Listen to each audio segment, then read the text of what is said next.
베드로전서 1장 1절부터 12절까지의 말씀을 가지고 우리가 한번 이 시대를 사는 성도들의 정체성은 어떤 것인가를 보면서 한번 저희들이 한번 말씀을 나눠보도록 하겠습니다. 사실 믿는 자로 이 세상을 살아간다는 것은 결코 쉬운 일은 아닐 것입니다. 때로는 이런저런 공격이 있을 수 있고요.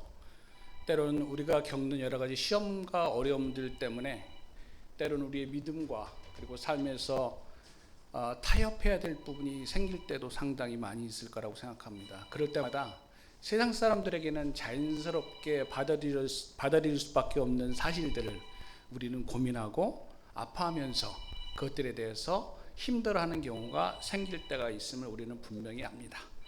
특별히 또한 우리 한국 사회가 기독교에서 그렇게 호의적인 사회가 아닌 것을 우리는 압니다. 사실 우리 크리스찬들이 차지하는 비중은 한국에서 가장 크지만 그럼에도 불구하고 그리스도인들에게 무슨 문제가 생겼다면 엄청난 댓글이 악플들이 달리는 것도 우리는 볼 수가 있습니다. 그런 사회에서 우리가 크리스찬으로 사는 것들, 우리 믿음을 나타내면서 사는 삶들, 우리 믿음 지키며 사는 삶들은 쉽지 않을 거라고 생각합니다. 오늘 베드로는 베드로 전서를 통해서 그럼 이 시대를 살아가는 우리들이 어떤 정체성을 가지고 살아가야 되는지, 그러면 어떻게 어려운 환경들을 이겨나가며 살아야 되는지를 우리에게 분명히 제시해 주고 있습니다. 자, 베드로전서는 아마도 신약 성경 중에서 가장 이 시대와 적합하게 맞는 책이라고 볼 수 있습니다. 그 당시에 성도들은 여러 가지 박해를 받고 있었습니다. 그때 박해는 로마 정부로부터 받는 육체적인 핍박이 아니라 주위 사람들이 언어와 그리고 행동으로 그들을 박해했다는 것입니다. 기독교인들을 조롱하고 그리고 말로 모욕을 하는 일들이 상당히 많았습니다. 그리고 개인적인 차원의 사람들을 괴롭히는 일들이 상당히 많았습니다. 너 믿는 사람이지? 네가 하나님 믿는다고 그렇게밖에 행동 못해? 라는 식으로 많은 모욕과 박해를 주었던 그런 시기였다고 말하고 있습니다. 그러니까 지금 바로 우리 시대에 우리가 겪고 있는 어려움들과 비슷한 상황이라고 볼 수 있습니다. 그래서 우리는 베드로 전서를 읽으면서 지금 시대와 정말 비슷한 상황을 그 시대의 성도들이 겪고 있구나라고 생각을 하면서 읽으면 바로 되겠습니다. 자, 1절부터 12절까지 말씀을 드렸는데 이렇게 성경을 1절부터 12절까지 쭉 읽으면 무슨 뜻인지 잘 몰라요. 어떤 의미를 가졌는지 잘 모르지만 이거를 약간 좀 이렇게 구조적으로 나눠서 한번 보겠습니다. 성경 한번 펴보시고요. 1절에는 성도의 정체성 중에 하나인 흩어진 나그네라고 이야기를 하고 있습니다. 우리의 정체성이 뭐라고요? 흩어진 나그네라고 얘기합니다. 2절부터 5절까지는 성도의 정체성 중에 두 번째 종목인 택하심을 받은 자라고 얘기합니다. 우리들은 나그네이면서 택하심을 받은 자라고 설명을 하고 있습니다. 그리고 6절부터 8절까지는 우리는 나그네이면서 택함을 받은 자들이지만 결국 우리는 현실에서 어떻게 살아가고 있는지, 우리의 현실에서 겪는 고난들이 무엇인지를 베드로 사도는 우리에게 이야기하고 있습니다. 그리고 마지막 9절부터 12절까지 우리가 가지고 있는 믿음을 통해서 결국 우리는 영혼 구원을 받을 것이다 라고 설명을 하고 있습니다. 이렇게 본문을 보면 설교가 다 끝났어요. 그죠? 이 본문을 이렇게 읽으면 우리가 본문들이 이해가 쉽게 되는 겁니다. 베드로 사도는 베드로전서 1장 1절부터 12절에서 우리에게 말하고자 하는 것은, 첫째는 너희들은 나그네라는 정체성을 가지고 이 땅을 살아간다. 두 번째, 너희들은 선택받은, 택함을 받은 자들이다. 그 다음에 그렇지만 우리는 아직도 현실에 발을 두고 현실을 살아가고 있다. 근데 그 현실에는 고난이 있다 라고 얘기를 합니다. 그리고 마지막에 그렇지만 믿음을 가지고 가다 보면 믿음의 결국, 믿음의 종착점은 너의 구원이다 라고 말하고 있는 거예요. 이렇게 1장 1절부터 11절까지 끝나버려요. 설교는 끝났습니다. 내려가려고 하는데 너무 빨리 끝나서 조금 더 한번 자세히 한번 풀어가면서 설명을 한번 해보도록 하겠습니다. 제가 지금 말씀드린 패턴을 쭉 따라가는데 잃어버리시면 갑자기 왜 나그네가 왔다가 택함 받았다가 현실 문제를 얘기해 그렇게 생각하는데, 쭉 따라오시면 무슨 뜻인지 이해가 될 것입니다. 먼저 1절에 흩어진 나그네라고 얘기하고 있습니다. 흩어진 나그네는 세상과 우리의 관계를 설명하고 있는 것이에요. 우리는 세상으로부터 소외된 무리라고 말하고 있습니다. 교회를 헬라어로 얘기할 때 에클레시아라고 얘기하지 않습니까? 어디서부터 불려지었다라고 얘기합니다. 그건 뭐예요? 구분되어졌다라고 얘기해요. 단순히 구분되어진 것이 아니라 세상으로부터 구분되어서 어디에 속했어요? 하나님께 속했다는 것까지 가는 것이 바로 에클레시아, 교회 성도라는 것을 얘기하고 있는 것입니다. 그러니까 우리는 교회나 성도들은 세상에 속한 존재들이 아니다라고 말하고 있는 것입니다. 베드로는 이 편지를 쓰면서 시대상을 반영하여 성도들이 세상 사람들의 비난을 받으면서 어떻게 살아가야 하는지를 조목조목 얘기해 주고 있습니다. 그것이 바로 우리가 누구인가를 깨달았을 때 우리의 삶에서 나타나는 고난들을 이기면서 극복해 나갈 수 있는 것입니다. 우리 살아가면서 많은 사람들이, 초신자들은 그렇게 얘기합니다. 난 하나님을 믿으면 이제 걱정도 없고 근심도 없고 하나님이 기도하면 다 들어줄 거라고 생각하지만 실제로 우리가 살다 보면 그렇지 않은 경우가 너무 많이 있는 걸 우리들은 경험합니다. 그죠? 그래서 야고보서 1장 2절에도 그렇게 얘기합니다. 너희가 여러 가지 시험을 만나거든, 이렇게 얘기합니다. 우리는 살아가면서 여러 가지 시험을 만난다고 얘기를 하고 있습니다. 시험이 없고 고난이 없는 인생은 올바로 된 인생이 아니라고 분명히 말하고 있습니다. 그러면서 베드로전서 2장 18절에서는 베드로는 다시 한번 성도들을 거류민과 나그네라고 부르고 있습니다. 영어 성경에서는 뭐라고 얘기하면 You are foreigners and strangers on this earth, 이렇게 얘기합니다. 이게 뭐냐면 너는 이 땅에서 외국인이고 낯선 자들이다라고 얘기합니다. 아니, 우리가 이 땅에 살아가고 있는데 베드로 사도는 우리 보고 이 땅의 외국인이고 이 땅의 낯선 자들이라고 말하고 있습니다. 이 표현은 성경에서 여러 번 나온 표현입니다. 창세기 23장 4절에서 아브라함은 자신을 이렇게 얘기합니다. 나는 당신들 중에 나그네요 거류하는 자입니다 라고 말하고 있습니다. 베드로전서 2장 11절에 베드로는 다시 한번 사랑하는 자들아 거류민과 나그네같이 너희를 권한다 얘기하고 있습니다. 지속적으로 우리는 이 땅에 속한 사람이 아니고 지속적으로 베드로는 우리에게 너희는 나그네다라고 얘기하고 있습니다. 히브리서 11장 13절을 보면 이렇게 말합니다. 이 사람들은 다 믿음을 따라 죽었으며 약속을 받지 못하였을 때 그것들을 멀리서 보고 환영하며 또 땅에서는 외국인과 나그네임을 증명하였다라고 말합니다. 우린 누구예요? 외국인과 나그네인 것을 증명되었다고 말하고 있습니다. 그러면 나그네라는 단어를 생각할 때 우리에게 주는 이미지는 무엇입니까? 나그네의 정의는요, 낯선 곳에 머무르는 자, 이방인으로 사는 자라는 의미입니다. 낯선 곳에, 우리 집이 여기고 태어나고 사는데 왜 낯선 자야? 라고 얘기를 합니다. 물리적으로는 그 당시 아시아에 살고 있는 헬라 말을 쓰는 유대인들을 가리키고요, 영적으로는 우리는 이 땅에 속해 있지 않고 하늘에 속해 있다는 의미를 가지고 있습니다. 바울 사도는 빌립보서 3장 20절에 이렇게 얘기합니다. 우리의 시민권은 어디에 있어요? 하늘에 있는지라라고 말하고 있는 거예요. 여기에 우리 속한 자들이 아니고 우리는 하늘에 속한 자들이라고 자꾸 얘기하는 거예요. 바울도 그러고 예수님도 그러고 베드로, 모두 야고보도 모든 사람들이 얘기하는데 우리는 여기에 속해 있지 않다고 얘기하는데 우리는 어떻게 해요? 여기에 속해 있고 싶어요. 여기에서 뭔가 하고 싶고 여기에 계속 머물고 싶어요. 근데 성경은 우리에게 너희는 여기에 속한 자들이 아니야. 너희 시민권은 하늘에 속한 자라고 말하고 있습니다. 즉 나그네들의 소속은 이곳이 아니라는 것을 말합니다. 여행을 많이 하신 분들은 경험을 하겠지만 어디 나라를 가든 그곳에서 우리는 누구예요? 외국인입니다. 그곳에 우리는 나그네입니다. 우리는 그 나라에 속해 있지 않고 잠시 들렀다 돌아오는 것입니다. 비자가 만기되면 우리는 반드시 우리의 속한 나라로 돌아와야 되는 거예요.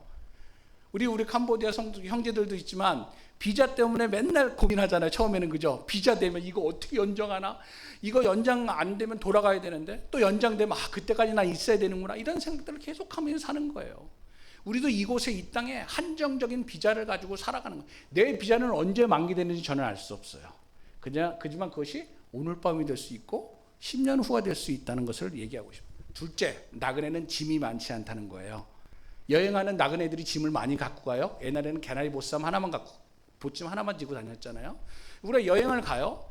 예를 들어 패키지 여행을 간다고 해도 비행기에 실을 수 있는 무게가 뭐 23kg인가 그게 다예요, 맥시멈.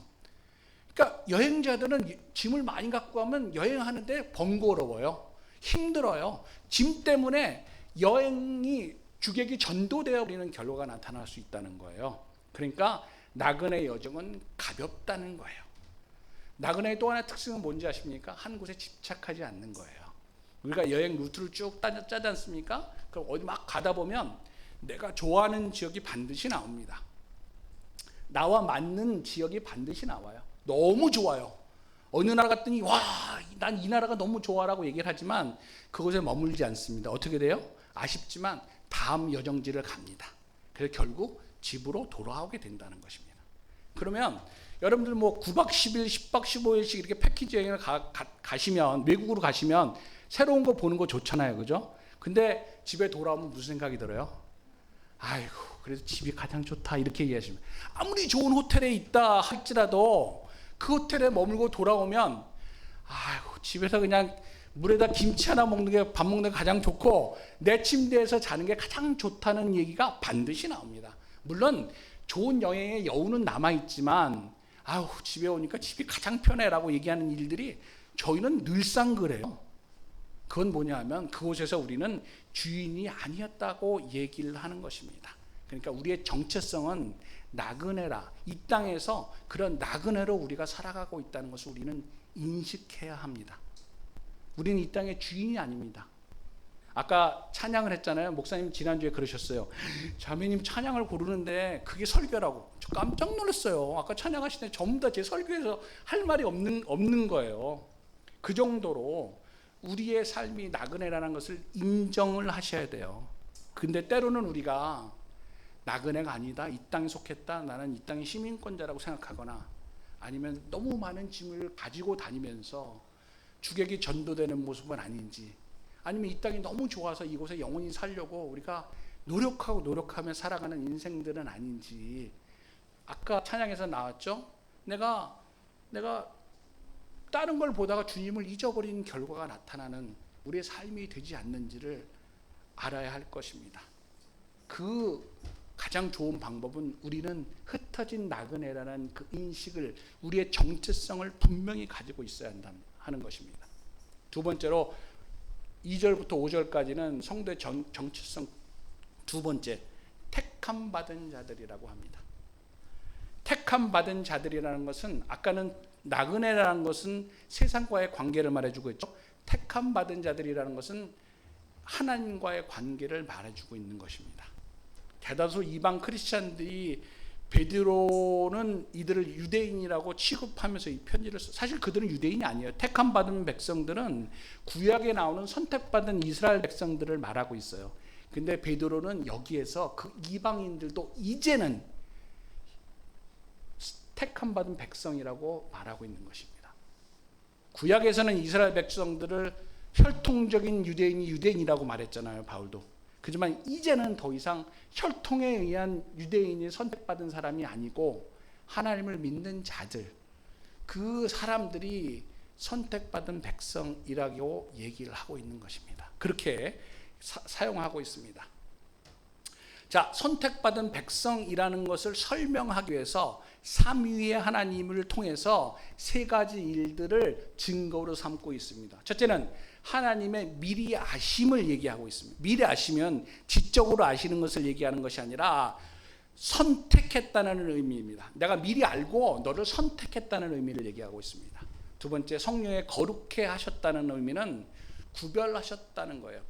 아까 말씀드렸죠. 거룩하게 되었다는, 구별하게 되었다. 세상으로부터 구별되고 하나님께 속한 자로 되었다는, 구별하였다는 의미가 됩니다. 그 세 번째, 순종함과 예수 그리스도의 핏부림은 새 언약 백성을 만드셨다고 얘기를 하고 있습니다. 그래서 성도들이 이런 정체성을 가지고 살아갈 때, 택함을 받았을 때 그냥 택함 받고 끝난 것이 아니라 너희들은 이제 내 백성이 되었다라고 하나님께서 세 가지 작업을 통해서 말씀해 주고 있는 것입니다. 그리고 3절에서 그렇기 때문에 우리는 하나님을 찬송할 수밖에 없다고 말합니다. 하나님 우리를 선택하셔서 그러니까 하나님이 우리를 선택하시고 그 다음에 성령께서 우리를 거룩해 하셨고 예수께서 우리를 새 소망을 주셨다고 한다면 우리는 하나님께 할 것은 찬양밖에 없다는 것을 말하고 있습니다. 예수님의 부활로 인해서 우리는 다시 한번 새 생명이 되었고 거듭났다는 것을 말해주고 있는 것입니다. 여기서 말하는 산소망은 살아있는 소망입니다. 말 그대로 살아있는 소망입니다. 이방인들이 갖고 있는 죽은 소망이 아니라 산 소망을 주셨고 유업을 있게 하셨다고 말하고 있습니다. 유업은 누가 있습니까? 자녀가 있는 거죠. 내 유업을 이을 사람은 자녀밖에 없는 거예요. 우리가 하나님의 자녀가 되었다고 말하고 있는 것입니다.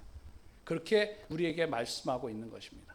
그리고 그 다음에 아까 말씀드렸다시피 6절에서 9절까지 나타나면서 이제 신자들의 고난에 대해서 얘기하고 있습니다. 6절에 이렇게 합니다. 그러므로 너희가 이제 여러 가지 시험으로 말미암아 잠깐 근심하게 되지 않을 수 없으나 우리는 시험으로 인해서 근심하게 된다는 것이에요. 저도 요즘 시험 가운데 있습니다. 저도 요즘 고난 가운데 있습니다. 근데 이 고난이 10년이 됐어요. 근데 새로운 고난들이 계속 엎쳐져요. 근데 그 고난 가운데서 우리가 피할 수 없는 아픔들이 있지만 그 가운데 있지만 그래도 기뻐할 수 있다는 거예요. 여러분들 빌립보서 4장 4절에 항상 기뻐하라는 말씀을 어떻게 받아들일 수 있습니까? 여러분들 그 말이 이해가 갑니까? 우리가 살아가면서 어떻게 항상 기뻐할 수 있습니까? 성경에서 말하는 기쁨이나 사랑은 감정적인 의미를 얘기하지는 않습니다. 기쁨은, 사랑은 원수를 사랑하라. 원수를 사랑할 수 있습니까? 사랑할 수 없습니다. 우리가 말하는 사랑의 개념은 어떤 어펙션의 문제니까 우리가 사랑하고 좋아 이런 개념이 아니라 의지적인 사랑을 얘기하고 있습니다. 우리 항상 기뻐할 수 없습니다. 아파할 땐 아파하고 힘들 땐 힘들어해야 합니다. 할 수밖에 없어요. 고난 가운데 정말 괴롭습니다. 하지만 그런 감정적인 문제의 기쁨이 아니라 우리의 실존적인 문제 때문에 우리는 기뻐할 수 있다. 뭐냐면 예수님 때문에 우리는 기뻐할 수 있습니다. 예수님이 우리에게 하신 일 때문에, 그리고 예수님이 하신 일이 미래에 닥칠 일 때문에 우리는 지금 고난 가운데 있지만 기뻐할 수 있다고 말하는 것입니다. 우리의 시각이 현재적인 상황과 문제를 보지 말고 미래적인 관점에서 하나님께서 우리에게 하신 일들 때문에 우리는 기뻐할 수 있다는 거예요. 그 소망을 잃지 말고 살아가라고 예수님께서 그리고 바울 사도와 베드로 사도는 우리에게 말씀하고 있는 것입니다. 우리 권사님들 삶이 얼마 남으셨는지 알 수 없습니다. 저도 마찬가지예요. 하지만 어떤 때는 몸이 불편해서 걷지도 못하고 누워 계시는 권사님이 있습니다. 신방을 가다 보면 너무나 안타까워요. 근데 그 권사님 기뻐하시는 분이 있어요. 목사님 소망이 있어요. 무슨 소망이에요? 조금 있으면 예수님 하나님 만날 소망이 있어요 라고 말씀하십니다. 사도행전 15장에 나오는 다비다라는 여자가 있습니다. 과부입니다. 그 여자가 죽었어요. 근데 그 여자를 베드로를 통해서 살리십니다. 그 과부가 돈도 없고 힘도 없는 사람이 살아나는 이유가 왜 그 사람 살아나고 싶지 않았을 거예요. 그 사람은 신실한 신앙을 가지고 살았던 사람입니다. 그 사람은 거기서 죽고 싶었을 거예요. 왜? 이 세상에 낙이 없는데 천국 가는 게 더 좋은 일인데, 하지만 그가 살아감으로 인해서 주위에 많은 사람들이 그를 통해서 예수를 믿게 되었다고 말하고 있습니다. 그것이 우리가 지금 힘들고 어렵지만 재정적으로 고난을 받지만 우리가 이 땅을 예수를 믿는 자로 살아가야 되는 이유입니다. 그 이유는 내 안에 있지 않습니다. 하나님이 내게 주신 사명과 삶 가운데 있습니다. 권사님 무릎이 아프세요? 걷는데 고난 받으세요? 힘들지만 소망을 가지세요. 그 소망은 뭐냐면 예수님이 나와 함께 하시고 내게 이 길을 통해서 그 길로 인도하실 거라는 소망을 가질 때 우리는 이 땅 가운데 기뻐하며 살아갈 수 있다는 것입니다. 그것이 바로 우리가 살아가는 목적입니다. 어떤 신학자가 이렇게 얘기합니다. 성도들의 신분증은 고난이다라고 말하고 있습니다. 성도들의 신분증은 고난이랍니다. 고난이 없는 성도는 성도가 아니라고 얘기하는 거예요. 사실 고난과 어려움은 약간 다른 개념입니다. 어려움은 세상 살아가면서 누구나 다 겪는 그런 고통이에요. 우리 아파할 수도 있고요. 재정이 어려움이 올 수도 있고요. 자녀들 때문에 힘들어할 수 있고 사람 갈등 때문에 힘들어할 수 있어요. 이것은 그냥 어려움이에요. 이 어려움 없이 사는 사람이 세상에 한 사람도 있습니까? 그렇지 않아요. 어떤 목사님이 그런 얘기를 하더라고요. 자기가 목사가 되기 전에는 자기네 집안이 아사리판인 줄 알았대요. 형제간에 싸우고 별짓을 다 했대요. 창피해서 얘기도 못했대요. 목사가 돼서 신방을 다녀보니까 자기네 집은 난리도 아니에요. 자기네 집은 양호하대요. 신방 다니면서 각각 가정에 보니까 겉으로는 부자 같고 평안해 보이지만 그 안에 들어가면 문제없는 집들이 하나도 없다는 거예요. 그게 우리 사는 인생이에요. 우리가 하나님 그런 고난까지도 그런 어려움까지 없게 해주신다고 그 고난이 없어지잖아요. 권사님 지금 다리가 아프잖아요. 하나님 근데 하나님 잘 믿고 사는데 무릎 좀 아프지 않게 해주세요라고 얘기한다고 해서 들어주실 수도 있고 아닐 수도 있다는 거예요. 그냥 누구나 겪는 어려움들이에요. 그 어려움들을 우리가 만나고 넘어가야 된다는 거예요. 근데 고난은 다른 거예요. 고난은 뭐냐면 우리가 하나님을 믿는 자녀로서 그런 가치관을 가지고 살아갈 때 부딪히면서 우리가 당하는 어려움이 고난인 거예요. 우리가 난 고난 가운데 있어 이런 말 함부로 쓰지 마세요. 우리가 선교할 때 선교사님 계시잖아요. 선교하면서 힘들고 어렵고 공격받고 이럴 때 겪는 것들이 고난이에요. 그냥 살아가면 돈이 좀 없어. 나는 왜 고난 가운데 있을까? 하나님 이 고난에서 그런 고난이 아니에요. 세상 살아가면서 믿음을 가지고 살아가는데 하지 말아야 될 행동들이 있어요. 근데 이걸 하면 내가 돈이 엄청 들어와요. 근데 하지 말아야 돼요. 근데 내가 힘들어요. 계시록에서 요한이 얘기하는 게 그거예요. 요한계시록에서는 부를 부정적인 사람으로 돈 있는 부자를 부정적인 사람으로 악인으로 얘기를 해요. 왜 그러냐면 그 당시에 아시아에서 상인들이 많았어요. 주로 상업에 종사를 했어요. 근데 상업에 종사하면 길드, 상인 조합에 들지 않으면 돈을 벌 수가 없었어요. 사람들이 다 상인 조합에 들어야 돼요. 근데 문제가 뭐냐면 상인 조합에 들면 황제 숭배를 강요를 했어요. 그 사람들이 크리스찬들이 고난이에요. 걱정이에요. 돈은 벌고 싶은데 왜냐면 길드들이 카르텔을 형성해서 꽉 잡고 있기 때문에 돈을 벌 수가 없어요. 어떻게 해요? 들어가야 돼요. 들어가면 뭐예요? 우상 숭배, 황제 숭배 해야 되는 거예요. 그냥 거기 거짓 선지자들이 뭐라고 그래요? 야, 그건 우상 숭배 아니야. 그냥 이 나라를 다스리는 황제를 그냥 예의를 갖추는 거야. 괜찮아, 그렇게 해도 돼. 요한이 뭐라고 그래요? 그거 우상 숭배야. 차라리 너 죽어. 그냥 돈 벌지 말고 죽고 하늘나라 가. 이렇게 얘기하고 있는 거예요. 이게 성도들이 살아가는 고난이에요. 그냥 눈 감으면 되잖아요. 그냥 가서 마음으로 그냥 우상 숭배 안 하고 행사하면 예 그러고 나오면 되잖아요. 근데 그게 안 된다는 거예요. 그건 두 마음이라는 거예요. 그거는 뭐냐면 마음이 나눠졌다는 거예요. 하나님과 우상을 동시에 섬긴다는 얘기가 하나님 기뻐하지 않으신다는 거예요. 이거를 얘기하고 있는 거예요. 그래서 결국 9절에서 뭐라고 얘기하면 믿음의 결국은 곧 영혼의 구원받음이라 라는 결말에 나옵니다. 되게 어려워요. 그죠? 믿음의 결국 곧 영혼의 구원을 받음이라는 말인데 되게 어려운데 믿음의 결국이라는 말은 믿음의 최종 목적지, 결과, 완성이라는 의미예요. 여기서 영혼은 너라는 얘기를 해요. 그러면 어떻게 되겠어요? 9절은 믿음의 최종 목적지는 나의 구원받음이라 라고 말하고 있는 것입니다. 그래서 성도들은 세상 사람들이 힘들고 어려울 때가 있지만 고난 가운데 있지만 우리가 기뻐할 수 있는 것이에요. 왜냐하면 우리는 이런 정체성을 가지고 결국 이 믿음을 지켜나갔을 때 우리가 하늘나라의 시민권 가진 자로 믿음의 구원을 받을 수 있기 때문이라는 것을 베드로 사도는 우리에게 말해주고 있는 것입니다. 우리가 미국에 여행자로 머물고 있다 할지라도 우리는 한국 시민권자, 그건 변하지 않습니다. 우리가 필리핀을 가도 그렇고 우리가 뭐 영국을 가도 그렇고 우리는 한국 시민권자입니다. 이스타 비자를 가지고 미국을 가면 3개월 있을 수 있고요. 그 다음에 관광 비자를 가지고 6개월 있을 수 있습니다. 그 다음에는 우리가 반드시 한국으로 돌아와야 된다는 사실을 우리는 알고 있습니다. 하지만 우리가 이 땅에서 나그네로 살아가는 시간은 알 수가 없습니다. 언제 우리 시민권을 갖고 있는 그 나라로 돌아가는 시간은 우리는 알 수 없다는 것입니다. 왜냐하면 우리의 소속은 이 땅이 아닌 것이기 때문입니다.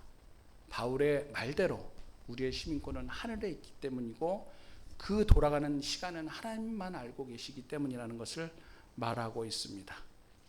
그러기에 우리는 나그네와 거류민처럼 이 땅에 살아야 합니다. 우리의 비전, 우리의 소망을 이 땅에 두지 않고 하나님께 두며 살아가야 합니다. 비록 우리가 고난 가운데 있다 할지라도, 어려움 가운데 있다 할지라도 우리는 그 믿음을 잃지 않고 하나님께 시각을 맞춰 나아갈 때 우리는 살아낼 수 있는 것입니다. 베드로 사도는 고난받고 힘든 사람들에게 괜찮아, 힘내라고 말하지 않습니다. 우리가 어떤 사람들이 우리한테 왔습니다. 우리가 알지 못한 고난을 가지고 온 사람들한테 우리가 어떻게 위로할 수 있겠습니까? 흔히 우리 장례식장에 가면 그분들을 어떤 말로 위로할 수 있겠습니까? 특히 자녀를 잃은 분들이나 아니면 배우자를 잃은 그런 분들에게 우리가 어떤 말로 위로할 수 있겠습니까? 베드로 사도는 우리들에게 위로하고 있습니다. 뭐라고 얘기하냐면 너희들 고난 가운데 있지. 하지만 너희들은 나그네와 거류민이야. 너희들은 하나님의 택한 백성이야. 그래서 힘들고 어려운 고난이 지금 있다 할지라도 그 믿음을 지켜나갈 때 너희들은 결국 구원을 받을 것이야 라고 얘기합니다. 우리가 힘들 때 우리의 가는 길이 어딘지 정해져 있다는 것을 알게 되면 지금 덜 힘들 수 있고 우리의 끝을 안다면 우리는 그 길을 향해서 일어날 수 있는 것입니다. 그것이 오늘 베드로 사도가 하나님께서 우리에게 주신 힘이라는 것입니다.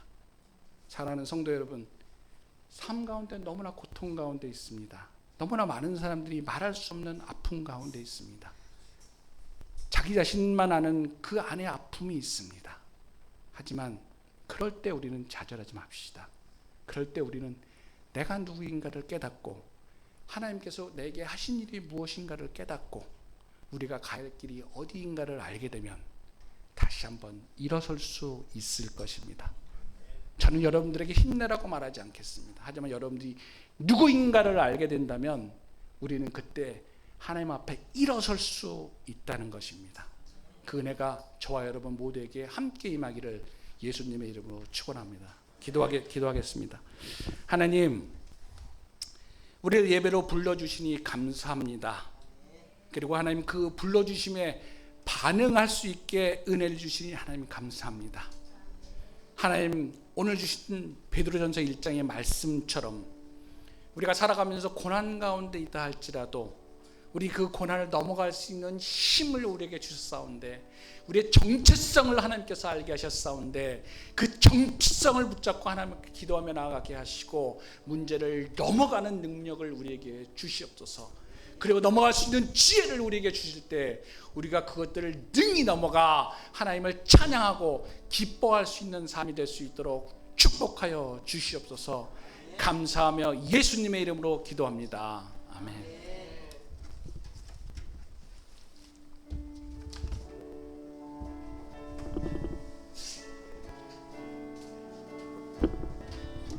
일어나셔서 함께 찬양하시겠습니다.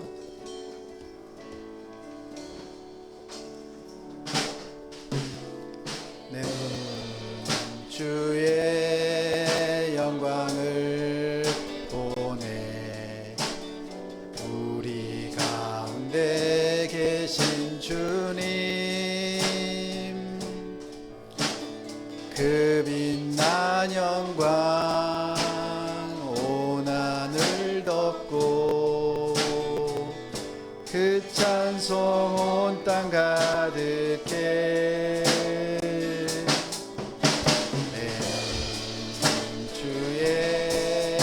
영광을 보내 찬송 가운데 서신 주님 주님의 얼굴은 온 세상 향하네 권능의 파